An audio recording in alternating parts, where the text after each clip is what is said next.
YouTube, it's Gypsy. In my car, I'm on my way to work this morning. You know, I noticed today, well, I've noticed this before, but I'm really noticing it now that I'm trying to do videos in my car. That is, the sun is in my face, whether I am driving to work or coming home from work because of where the sun sets and rises. So that's pretty interesting. I do want to show you, I don't know if y'all are going to be able to see this because I'm not going to have my self view anymore, but the sun looks totally awesome this morning in the sky.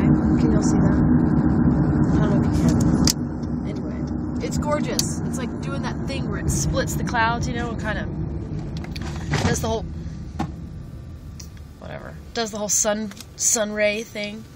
Anyway, I love that. So the reason why I wanted to come on here this morning was because I just started reading a new book, and I'm loving it so much that I wanted to share it. I'm not going to sit here and do a book review on it because I've only read the first chapter or so, but it's so nice to read a book from the perspective of, well, here it is. It's called The Psychic Tarot, and it's written by Nancy Antelucci with Melanie Howard. And it's talking about using your natural psychic abilities. The natural psychic abilities being those that everyone has. You know, there are different types of psychic energy and psychic ability. And different people tune in different ways. But I think, you know, whenever we talk about intuition in regards to tarot cards, that has to do with tapping into something that everyone already has. I really apologize for the whole sun issue. Is the second half of my face because the visor's down so that I don't run into people because they frown on that. Anyway, I started reading this book. I bought it on a whim.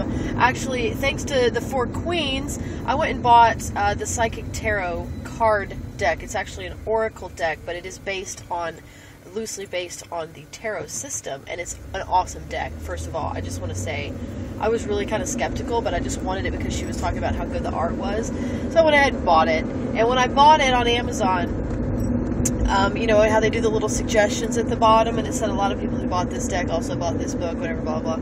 So I totally fell for it because I thought, you know, maybe this will have something good in it. You know, it's another tarot book, and I've already read 78 Degrees of Wisdom. I decided not to do a review on it because I think it's probably already been done several times. It's a pretty common book. When you start getting into the tarot, you know, the tarot lifestyle, the tarot community, that book is repeated and brought up over and over and over again. So I'm pretty sure that most people have read that and understand what it's about. However, this book, and again, I've only gotten just a little bit into it, but the emphasis is not on memorizing the little white book or memorizing everything that Rachel Pollack says, which, love Rachel Pollack, don't get me wrong. But, you know, this has to do with listening to your intuition and maybe straying a little here and there from the cards and not being afraid to do that, not from the cards, from the symbolism, from the structured definition of the tarot cards. I have learned to appreciate and use my intuition more, actually, since I have started working so much with oracle decks.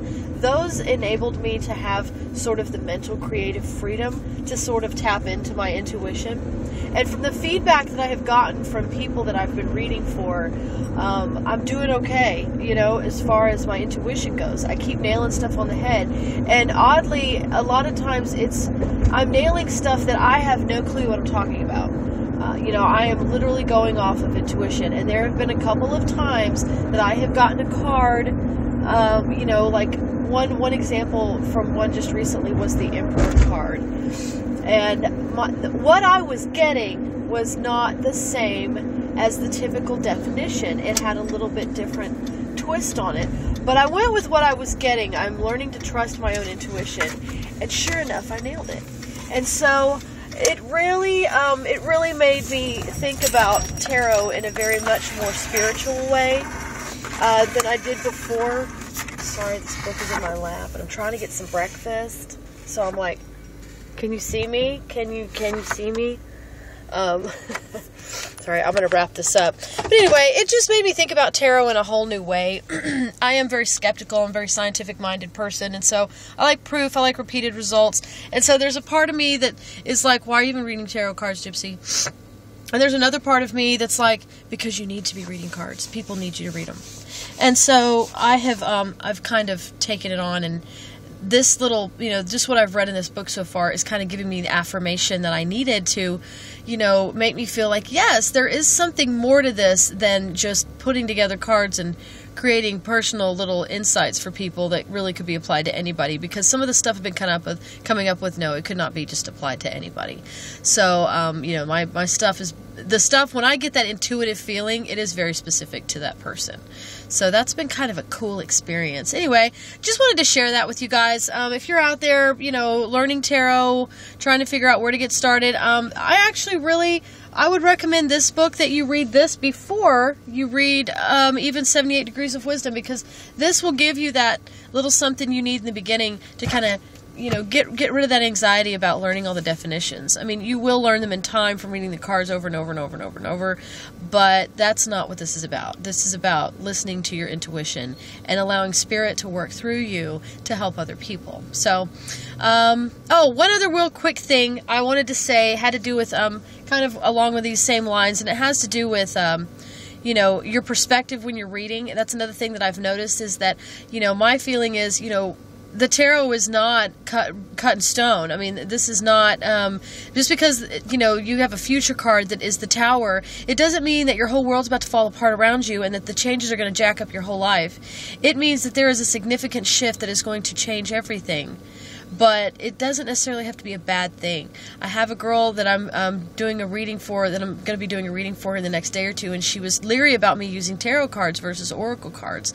But for the spread I'm doing, I really wanted to use the tarot because of the type of spread it was, and she was hesitant because she said in the past she's gotten bad readings because they were like reversals, and so she wasn't she didn't want to hear all the bad news, she didn't want all the negative. My take is there's no bad cards, because especially if they're in the future, I see those as warnings. They're the universe giving you a heads up that this is something that could potentially be a problem. So go ahead and deal with it now. Either prepare yourself or do what you can to prevent it.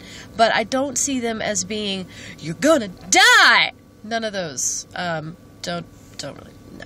So anyway, just wanted to throw that in there. Whenever you are getting ready to start reading, or when you're reading for someone, something to keep in mind is perspective. You don't want to give them a doom and gloom reading, because that's really discouraging and it's not fair. Because people that don't understand tarot the way that tarot readers do, they may not understand that you control your own destiny. You make your own decisions.